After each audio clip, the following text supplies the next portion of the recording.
Segunda-feira agora é o Dia Nacional de Combate ao Fumo.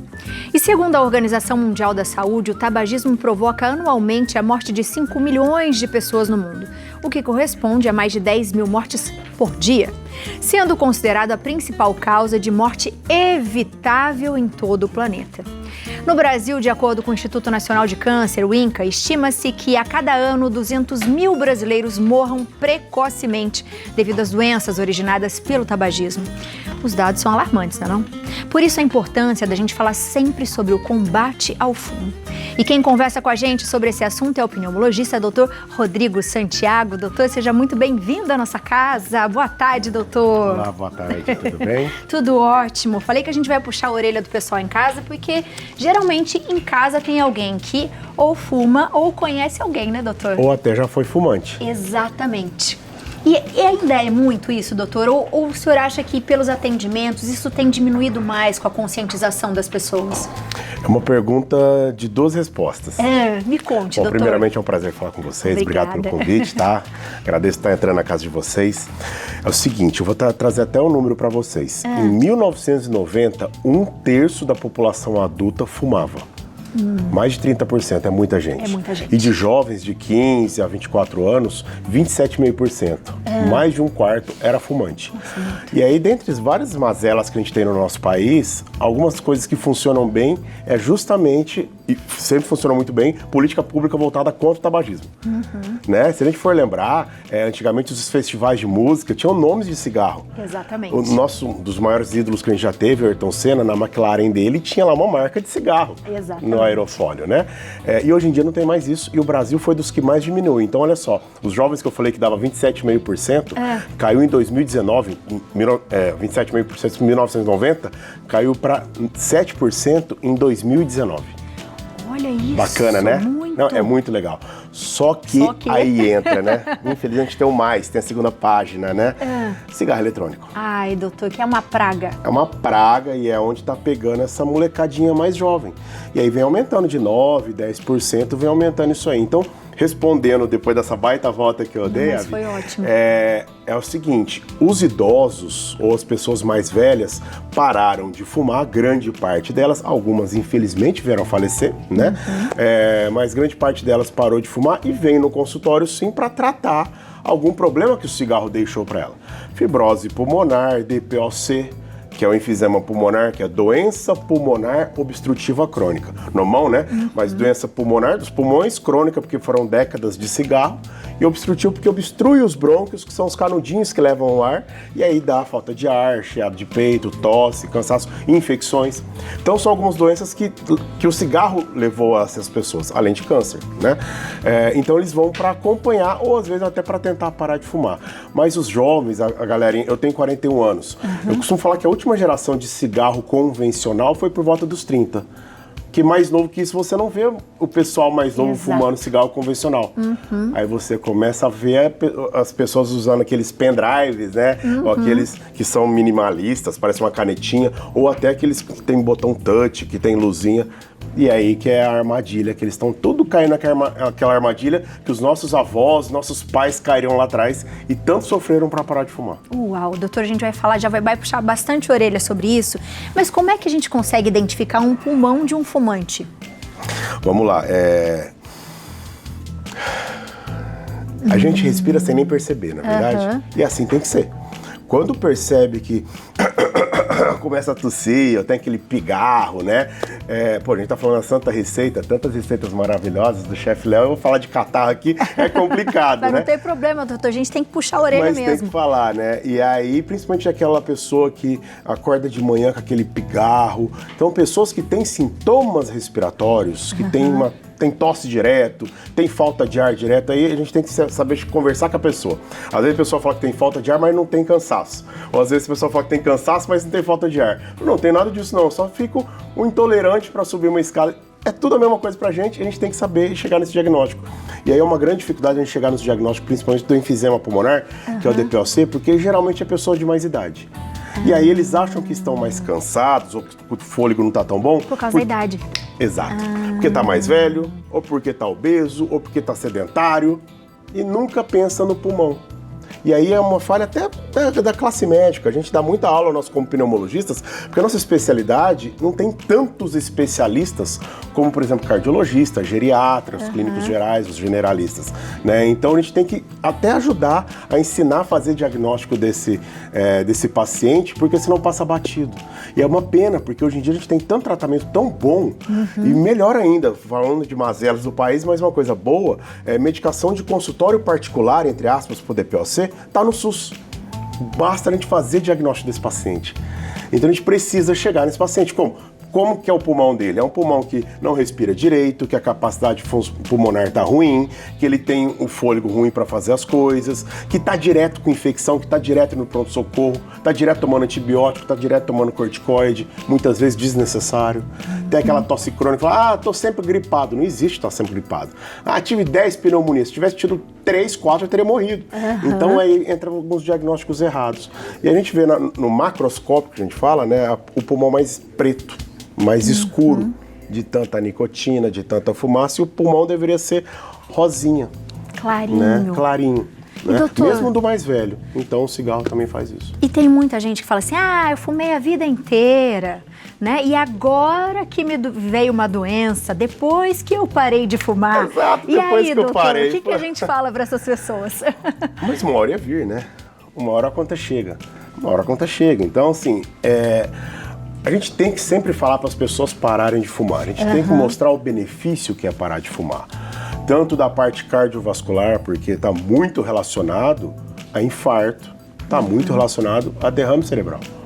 Além das doenças pulmonares que eu já citei, então é tudo isso, essa relação, e essa associação, a gente trabalha muito em conjunto com o cardiologista. Tudo, né, doutor? Colesterol, obesidade, um monte de coisa está relacionado vai ficando sedentário, também. porque não consegue fazer esporte, porque tem, de repente, enfisema ou até fibrose pulmonar, vai ganhando peso, aí, de repente, vai direto para pronto-socorro, toma direto corticoide. Exato. Corticoide na veia, corticoide via oral, xaropinho, comprimido, aí vai engordando cada vez mais, vai dando todos os distúrbios metabólicos, né? Então é complicado. Então, chega uma hora, a conta vai vir para a pessoa. Então a gente precisa mostrar, é importante você parar. Você, depois de tanto tempo, o seu pulmão já está melhor, depois de tanto tempo, o seu coração já está melhor, já está mais protegido. Agora, às vezes a pessoa não está preparada para aquilo. A gente vai dar todas as ferramentas para a pessoa, todo o suporte, todas as orientações, mas a gente precisa chegar no diagnóstico, de repente ela já tem alguma coisa. E é o que você falou, de repente, mas depois que eu parei de fumar, que eu comecei a ter sintomas. Mas uma hora você ia começar a ter. Né? É possível o pulmão voltar a ficar limpinho, doutor, ou não? Não. Voltar, não. Eu até costumo falar assim, se você comete um crime lá na sua juventude e você paga pelo seu crime, seja com prisão ou não, e tá arrependido, tá perdoado, ok, mas o que você fez não tem como voltar. Então o pulmão não regenera, como o fígado, por exemplo. Às vezes até o fígado, né, depois de tanto judiado o fígado, às vezes nem ele tem como regenerar.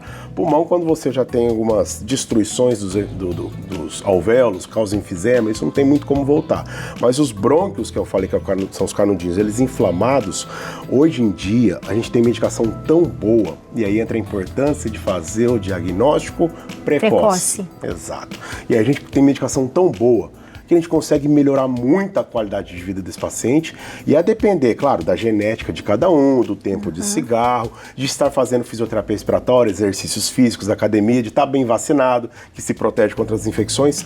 Se não chegar numa vida normal, chega até próximo disso.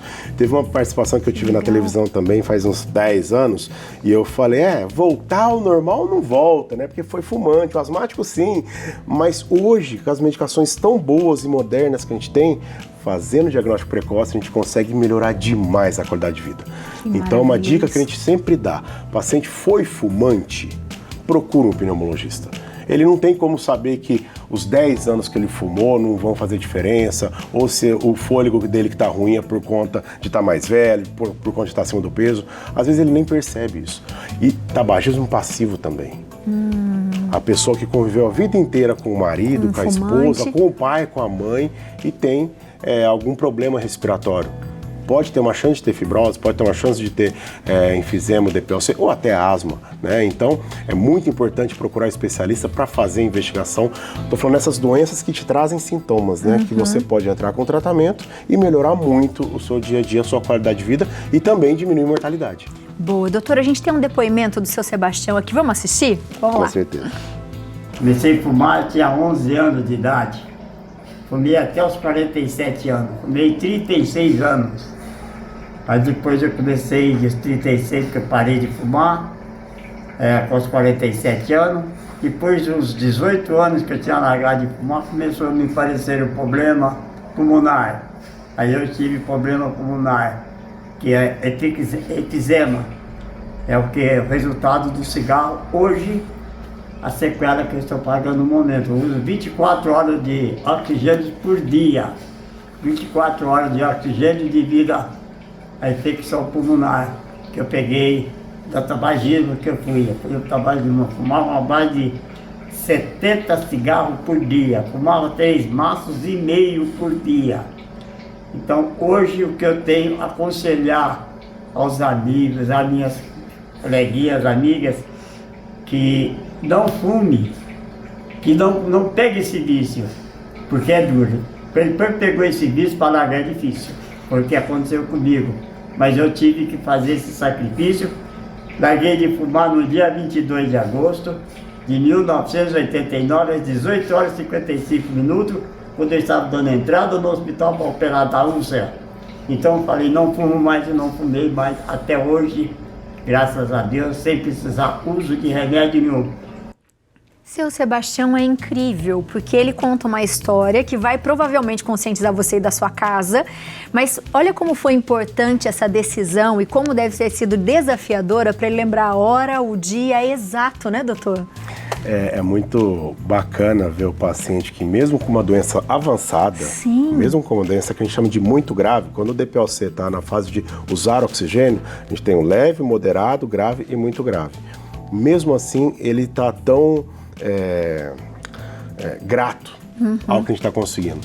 É um querido, né? E ele não era para estar vivo se não tivesse parado, se não tivesse tratando direitinho. E o tratar direitinho é ter uma família que dá um suporte maravilhoso. Vou dar um beijão para a neta dele, a Caroline.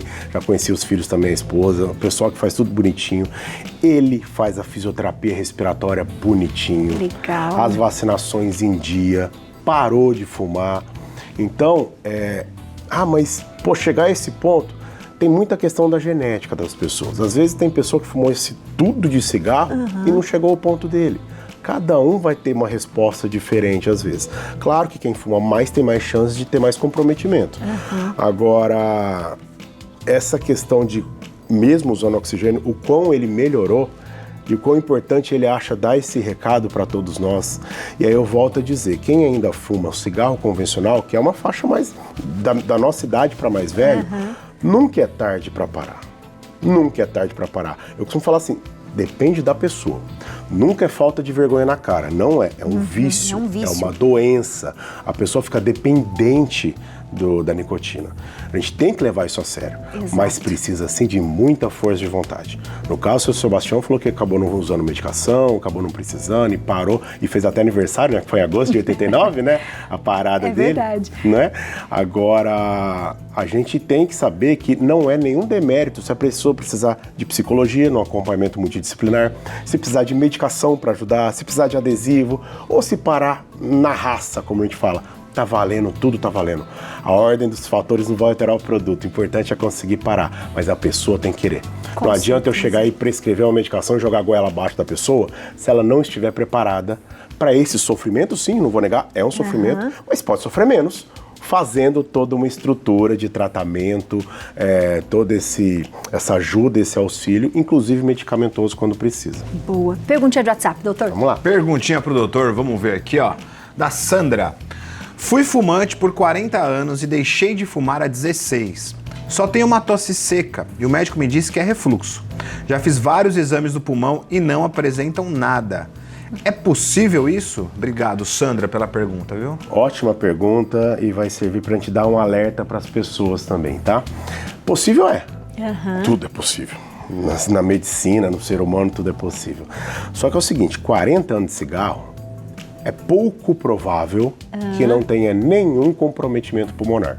E existe sim tosse por refluxo, refluxo gastroesofágico, e é muito comum no meu dia a dia, tá? Mas toda vez faço exame do pulmão. O que seria esse exame do pulmão? Será que é só um raio-x? Se for, não adianta. Um raio-x, ele vai aparecer alguma coisa muito cabeluda, muito avançada. Uma baita pneumonia, uma baita tuberculose, um baita câncer. Tá? Isso vai aparecer. Alguns casos muito avançados de DPOC, dependendo da estrutura anatômica dos pulmões, mas tá cheio de DPOC que não consegue aparecer num raio-x. Então, o exame realmente pulmonar é a prova de função pulmonar, que a gente chama de espirometria, para avaliar a capacidade respiratória da pessoa, e uma tomografia. E é uma coisa que é uma novidade dentro da pneumologia e é uma coisa que é muito importante estar no agosto. O nosso agosto é o agosto branco, para inclusive refletir e conscientizar a população até quanto ao câncer de pulmão, né? Então o que acontece? O câncer de pulmão, que mais de 80% dos casos é associado a cigarro, é o câncer que mais mata no nosso país e no mundo, e na frente do segundo e do terceiro somados. É muita coisa. Só que também, se você consegue fazer um diagnóstico precoce, você consegue salvar muitas vidas. E os estudos têm demonstrado isso. Então, o protocolo atual a pessoa foi fumante ou é fumante entre 50 e 80 anos. E a gente fala de uma carga tabágica de 20 anos máximo. Eu já vou explicar mais ou menos isso aí. Essa pessoa precisa fazer tomografia de tórax anual. Legal. E assim a gente consegue salvar vidas. A gente vê muito, por exemplo, meu irmão é endoscopista, por exemplo, né? Então a pessoa faz uma colonoscopia e aí acha um pólipo, né, no cólon, no intestino, vai lá e tira, não tinha mais nada, era um câncer. Pronto, salvou a vida. Tem acontecido muito isso e a gente tem que aproveitar toda essa modernidade, esse avanço da medicina nesse sentido. E mais uma informação que infelizmente muitos médicos ainda não têm, porque, claro, a medicina está tão individualizada nesse sentido, né, tão especializada, então cada um vai crescer mais na sua área. Mas é uma informação que faz muita diferença. Total. Então, o 20 anos máximo que a gente fala é quando a pessoa fuma por 20 anos, um maço por dia. Ou fuma 40 anos, meio maço por dia, 20 anos máximo. Olha o tom da carga. Mas ninguém tem que decorar isso não, tá, gente? Então, procure um pneumologista se você fuma ou foi fumante e tem entre 50 e 80 anos de idade para fazer um rastreamento. Porque às vezes até pode não ter um câncer de pulmão, e tomara que não tenha, lógico. Mas pode ter sim um enfisema pulmonar. Pode ter sim fibrose pulmonar. Essa tosse pode ser sim de uma doença pulmonar, como a telespectadora querida perguntou, e não tem o diagnóstico porque ele não passou com o especialista. Aí toda hora tá indo pro pronto-socorro, daquela correria do pronto-socorro, ou tá toda hora indo num cardiologista que tá fazendo o melhor que ele pode fazer. Às vezes já salvou a vida do paciente de algum infarto ou coisa do tipo, mas não tá tão focado na questão dos pulmões. Então, possível mas é pouco provável. Então, tomografia, faça. Doutor, a gente tem também um depoimento aqui, porque as pessoas, como você falou, às vezes precisam de algum acompanhamento psicológico, porque não é fácil, é um vício, de algumas pessoas e alguns órgãos que ajudam as pessoas também a parar de fumar. Vamos assistir. Olá, eu venho falar a respeito do ambulatório Previfumo. É um ambulatório que foi criado no final da década de 80 para pacientes que querem parar de fumar. Nossa primeira avaliação é uma avaliação médica que vê se o paciente possui a indicação de usar medicação ou não, se ele está apto para parar de fumar. E a partir daí, ele é direcionado para a terapia com a nossa psicóloga Rosângela. São 8 sessões de terapia, realizado semanalmente, e administrado também as medicações quando o paciente tem a indicação. A gente disponibiliza, de forma gratuita. Os pacientes podem nos procurar, somos um ambulatório de porta aberta, ou seja, não precisa de um encaminhamento específico. É só entrar em contato pelo telefone ou nos procurar no endereço que vai ser fornecido. Estamos à disposição e esses pacientes que nos procuram têm alta chance de parar de fumar. Até mais. Muito obrigada. É tão bom isso, né, doutora? As pessoas terem com quem conversar, pessoas que entendam, que façam isso com calma. Doutor, o senhor é maravilhoso. O senhor poderia voltar mais vezes? É só convidar, uma honra, Porque chegaram várias perguntas e eu acho que é um tema tão importante para a gente falar. E de verdade, doutor, é bem complicado a gente achar um pneumologista que consiga falar dessa forma tão didática para as pessoas. Por favor, o senhor pode voltar? Claro, voltarei. Vai ser um prazer. Até mandar um beijo para a doutora Lígia, é uma grande amiga, por sinal. Ela é craque, realmente. Isso aí é mais uma coisa para mostrar pro pessoal, né? O tanto que é importante ter essa opção, esse suporte, inclusive gratuito. Exatamente. E você viu que ela falou, se a pessoa está apta para isso. Não adianta a gente forçar uma situação. Né? Exato. Agora a gente vai dando estratégia, vai plantando a sementinha, né? Eu vou até mandar um abração aqui pro meu amigo Megda, que tá sempre com vocês, né? Doutor Hoje eu tô na maravilhoso. cadeira dele hoje, provavelmente, né? Ele é um grande amigo também, fala bem pra caramba. E assim, tem minhas redes sociais, acho que vocês vão colocar aí, podem perguntar, eu vou fazer sempre possível para poder ajudá-los. E que bom que tem muitas pessoas perguntando, porque se de repente a Dona Maria que tá vendo hoje, ela não fuma nem nunca foi fumante, provavelmente ela conhece alguém que fuma, que foi fumante, uma irmã, um parente, uma vizinha. E é importante a gente levar esse tipo de informação.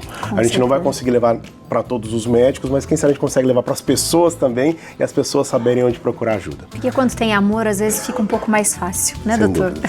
Doutor, seja sempre bem-vindo, viu? Muito Já obrigado. esperamos a sua volta. Você de casa aproveita para mandar mensagem pro doutor, para falar para ele voltar, ó, @doutor, tá aparecendo para você aí, DR Rodrigo Santiago, o YouTube também, Dr. Rodrigo Santiago Pneumo, e o site rodrigosantiagopneumo.com.br. Beijo, doutor. Um prazer. Obrigada, Obrigado, viu? eu. Adorei.